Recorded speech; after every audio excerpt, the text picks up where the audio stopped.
Votre journée a filé à toute vitesse, encore la course, des dizaines de tâches, et vous voilà déjà au lit, le cerveau en ébullition. Ça vous parle?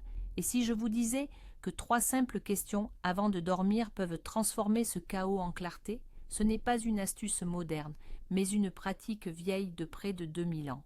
Aujourd'hui, nous allons plonger dans la réflexion nocturne selon la méthode de Sénèque, l'un des plus grands stoïciens, et vous serez surpris de voir à quel point cette sagesse antique est pertinente aujourd'hui. Imaginez la Rome antique, l'Empire à son apogée, les intrigues, la politique, la vie fourmille. Dans ce bouillon de vie, vivait et écrivait le philosophe Lucius Annaeus Sénèque. Il n'était pas qu'un simple penseur de cabinet, il fut conseiller de l'empereur Néron et l'un des hommes les plus riches de Rome, et pour garder une clarté d'esprit et une paix intérieure dans ce tourbillon d'événements, il a développé une pratique quotidienne simple, mais incroyablement puissante. Ce rituel, il l'appelait « convoquer son âme à son propre tribunal ». Cela peut sembler sérieux, mais en réalité, c'est la meilleure façon de terminer la journée. Alors, plongeons dans cette pratique simple, mais ô combien brillante. Imaginez que votre journée écoulée soit un livre. Avant de vous endormir, vous le feuilletez tranquillement, mais pas n'importe comment. Vous y posez 3 marque-pages très précis, sous forme de questions, qui vous aident à en déchiffrer la trame. Et voici le premier marque-page. La première question que Sénèque nous invitait à nous poser était celle-ci. De quelle mauvaise habitude me suis-je débarrassé aujourd'hui? Et là, une précision s'impose immédiatement. Il ne s'agit pas de vice ou de péché majeur. Sénèque était un pragmatique jusqu'à la moelle. Ce qui l'intéressait, c'était ces petites choses, ces infimes détails qui, comme des briques, façonnent notre caractère. Peut-être vous êtes-vous surpris à vouloir manger quelque chose de mauvais à cause du stress, mais avez-vous opté pour un verre d'eau à la place? Ou peut-être étiez-vous sur le point de couper la parole à quelqu'un, mais vous êtes-vous retenu pour l'écouter jusqu'au bout? Et si vous n'avez pas, une fois de plus, reporté cette séance d'exercice de 5 minutes à demain? Voilà, ce sont ces mauvaises habitudes. Ce sont nos réactions automatiques, souvent inconscientes, face aux événements. Cette question, c'est votre audit personnel, d'une honnêteté absolue. Personne n'entendra votre réponse. Inutile de chercher des excuses ou de vouloir paraître meilleur que vous ne l'êtes. Son but n'est pas de vous flageller, en aucun cas. Le but est la prise de conscience, simplement de remarquer votre automatisme, de le prendre sur le fait. Car lorsque nous voyons une habitude, lorsque nous la sortons de l'ombre pour la mettre en lumière, nous acquérons un pouvoir sur elle, nous obtenons la chance d'agir différemment la prochaine fois.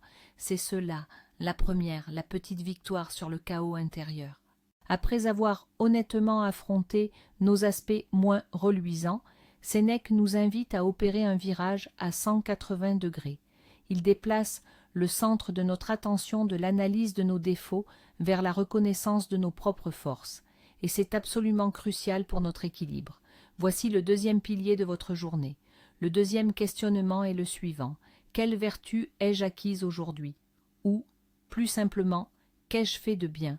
Là encore, pas besoin d'imaginer sauver le monde ou accomplir des gestes héroïques.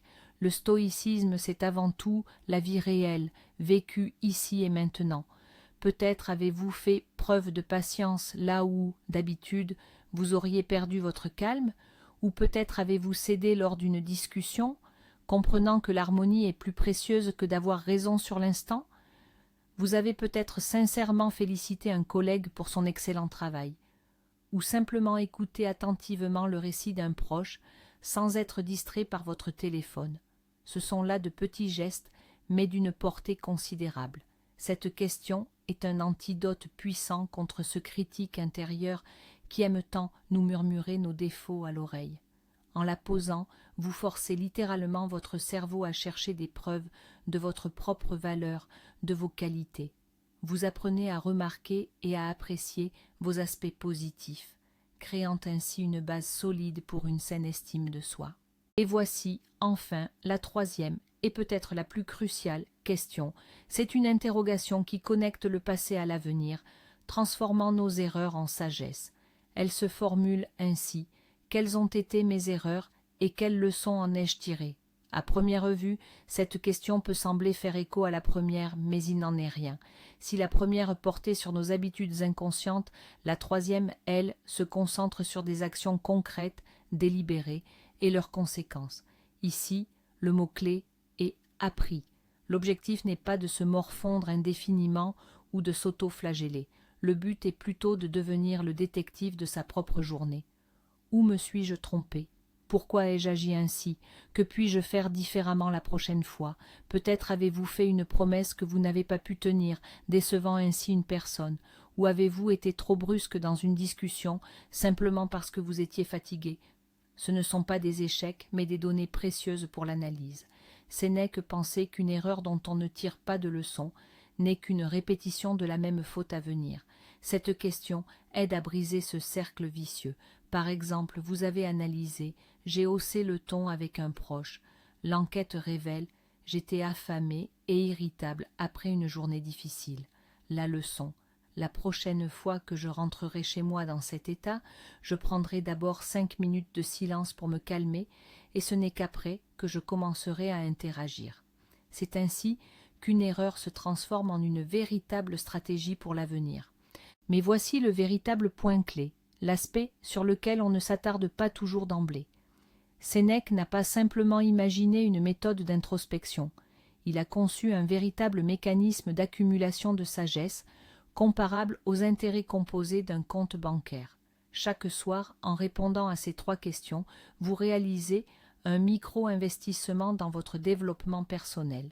Un seul jour peut sembler insignifiant, mais imaginez l'effet cumulé après un mois et après un an. Vous ne vous contentez plus de vivre les jours, vous les analysez, les bonifiez et les transformez en une expérience riche.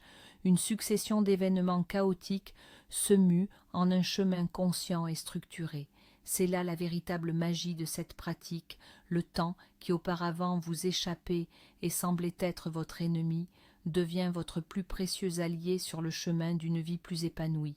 En résumé, 3 questions simples à poser chaque soir avant de dormir, héritées du sage stoïcien.